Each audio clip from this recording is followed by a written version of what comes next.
MM10C നമ്മുടെ council ചെയ്യണം നമ്മുടെ പേഷ്യൻസിനെയും ഫാമിലിയൊക്കെ നമ്മുടെ ഇത്തരത്തിൽ ഇംപ്ലാന്റ്സ് വയ്ക്കുമ്പോൾ ഏറ്റവും ചെറുതായാലും വലുതായാലും അത് നമ്മൾ നിസ്സാരമായിട്ട് കാണരുത്. കാരണം ഇതിൻ്റെ ഒരു സൈഡ് എഫക്ട്സ് പ്രിക്കോഷണറി മെക്കാനിസംസും ഒക്കെ അവർ അറിയേണ്ട ആവശ്യമുണ്ട്.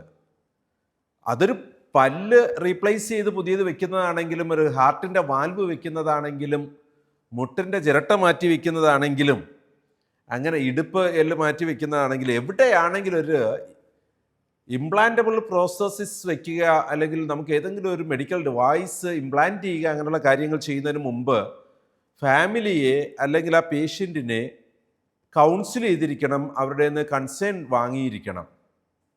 ചില മരുന്നുകൾ അതിനുശേഷം ഉപയോഗിക്കാൻ പാടില്ല.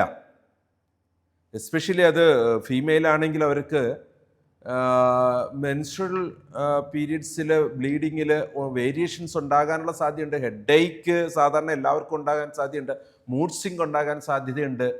ഇതൊക്കെ പിന്നീടുള്ള ദിവസങ്ങളിൽ അവർ ഫേസ് ചെയ്യാൻ പോകുന്നതാണ്. അത് ഇതുകൊണ്ടാണ് എന്നത് കൂടുതൽ ബെറ്റർ ഈ ഒരു ഇംപ്ലാന്റിലേക്ക് പോകുന്നതാണോ ഈ ഒരു ചേഞ്ചസിനെ അവോയ്ഡ് ചെയ്യുന്നതാണോ എന്ന് അവർക്ക് വേർതിരിച്ചറിയാനുള്ള സാധ്യത കൊടുക്കണം. Patients and her family are counseled for the usage of implantable processes and medical devices, including precautions if any, and informed consent should be there. അതാണ് MOM10C നമ്മൾ കാണുന്നത്. നമുക്ക് അതിൽ ചില സ്പെസിഫിക് മെഡിസിൻ ഡ്രഗ്സ് ഒക്കെ ഉപയോഗിക്കരുത്, എന്തൊക്കെ കാര്യങ്ങൾ ശ്രദ്ധിക്കണമെന്ന് വളരെ കൃത്യമായി കൗൺസിലിങ്ങിൽ അവർ അഡ്വൈസ് ചെയ്തിട്ടുണ്ടാവണം. ഇതൊരു കമ്മിറ്റ്മെൻറ്റ് ഒബ്ജക്റ്റീവ് എലമെൻ്റ് ആണ്.